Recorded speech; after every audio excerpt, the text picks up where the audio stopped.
MLB The Show 23 has the biggest changes to Diamond Dynasty we've seen since probably 2016. We have a ton to talk about today. Let's get right into it. First, we have sets and seasons. This is probably the single biggest change they've made to Diamond Dynasty since MLB The Show 16. This means that 99 overalls will be available from day one and every single day after that, which we'll talk about a little bit later in this video.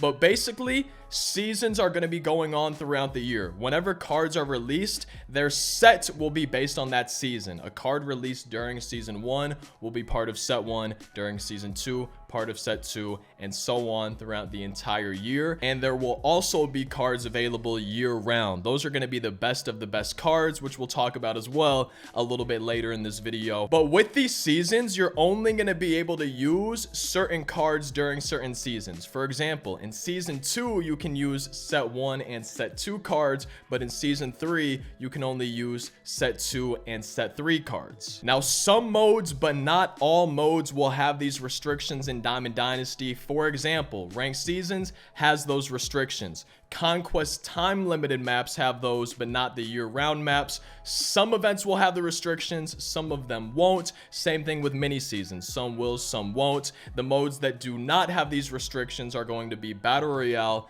Play versus Friends, Play versus CPU, and casual head-to-head. Number 2 are the core cards we just talked about during the seasons. These will not be limited to a certain season. These are going to be the cards that you can use year-round, any mode, whenever you want, and these are typically going to be the most valuable cards because they can be used in every single season. So when you think of the live series collections, those 99 overall cards, those will all be core cards. Those will be usable year round, and there's going to be plenty of other core cards available from day one, but also released as the year goes on that you'll be able to use for the entirety of MLB The Show 23. Number 3, we have wild cards. These are in additions to those sets from the seasons, to those core cards.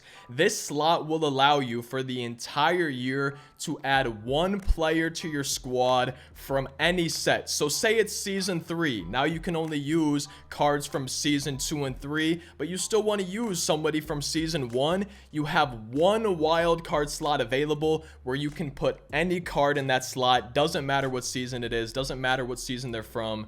You have one wild card slot that's always available. Number 4 is 99 overalls available every day, all year. So if you've played MLB The Show in the past, you've done Diamond Dynasty, you might have noticed they don't really release the best cards until August or September. We don't see those God Squad 99 type dudes until way later in the year. New to MLB 23 Diamond Dynasty, these 99s, these best of the best cards will be available starting from day 1, and they said on stream, I don't know if I heard this correctly, but it sounds like they're going to be releasing at least one 99 every single day, but that just didn't sound right to me. Now, with that being said, they're not releasing every 99 on day 1. That's just when we're going to start being able to earn 99s from ranked seasons, Battle Royale, the programs, really anywhere that diamonds can be earned previously. That's where we're going to be able to earn the 99s all year long, starting on day 1 instead of August or September. Number 5 is the designated hitter and two-way players. Finally coming to Diamond Dynasty in MLB 23.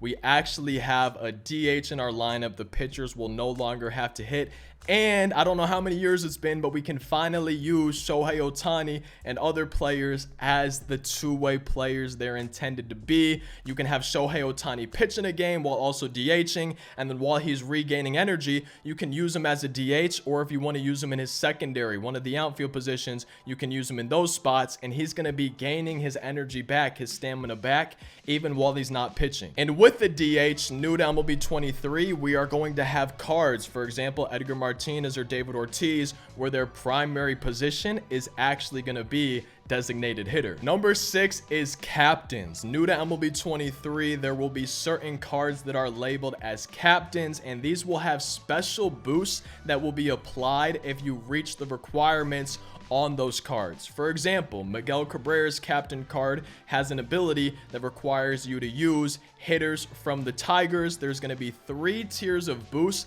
that will be applied to only the cards that are helping you reach those requirements. And I feel like this is a huge change because now with theme teams and just team builds, we're actually going to be able to be a bit more competitive with people's god squads. So I feel like this seems like a way to make lower overall cards more usable year round. Now I will say you're not required to have a captain. If you want to, you can, but these are not going to be the best of the best cards available, and you can actually only have one hitting captain and one pitching captain boost active at a time. You could have multiple on the team if you wanted, but only one hitting captain and only one pitching captain will be able to have their boost active for that game that you're playing. Some of the boosts and requirements will be based on the team of the captain. Others will be based on their attributes or their card series. We have another example, Willie Mays captain card, where you're only able to use and receive those boosts on hitters from the 1950s and the 1960s.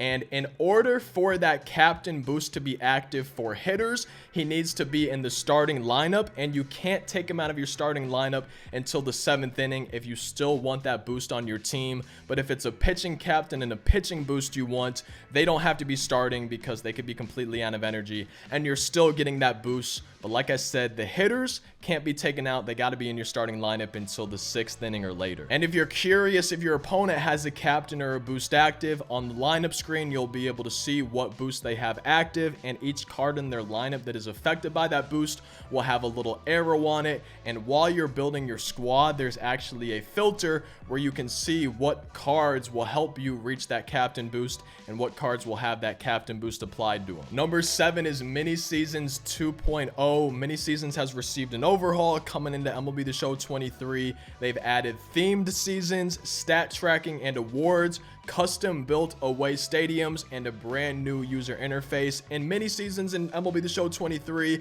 you're going to be able to earn XP and reward packs by completing goals that the season has laid out for you. And some seasons are actually going to have their own themes. For example, maybe a theme where lefties are the only people you can use, and both your team and the CPU teams will be meeting those requirements. And then other seasons might just be your normal team like last year, and they just wanted to keep it fresh and changing year round so it's not the same thing every single season. But one of the biggest changes to me is the fact that every single team in mini seasons now has their custom made home stadium. I'm really hoping that we're going to be able to use those if we want. The more the merrier for me when it comes to ballparks. I hope we get a ton of classic ones this year as well. And they also mentioned that if a mini season has a theme to it, it's probably going to line up with whatever cards are available and released during the active season for those sets and seasons we talked about earlier in the video. Number 8 is a brand new mode to MLB The Show 23. Ranked co-op is finally here, and just like solo ranked seasons from previous years, we now also have 2v2 and 3v3 ranked co-op seasons with their own rewards and their own rating. This rating is completely separate from solo ranked. 2v2 is separate from 3v3, so you can not only double up on the ranked seasons reward, you can triple up on those. So you heard that right, the rewards will be the same for solo ranked as well as co-op ranked. So now maybe my brother might be able to reach World Series with my help for the first time in his MLB The Show career. One thing that I want to mention though is the ranked seasons program, where you have to play a certain amount of innings. That progress is shared between the modes. So if you're playing some solo ranked and then you go play 2v2 or 3v3, the program for innings is going to share progress between solo, between 2v2, and between 3v3 ranked. You can play with your friends in ranked co-op, but there's also a built-in feature in MLB The Show where it will find your own teammates for you. In co-op, you need a minimum of 2 players on your team, but now, new to MLB 23, if you're doing 3v3 and one of your teammates leaves, they got to go walk their dog, pick up their mom, or something like that, now you can still continue the game as long as you still have 2 players on your team. And going off of that, there's now a penalty for quitting games in MLB The Show 23. It wasn't clear if this will also be in normal ranked seasons. I would assume so.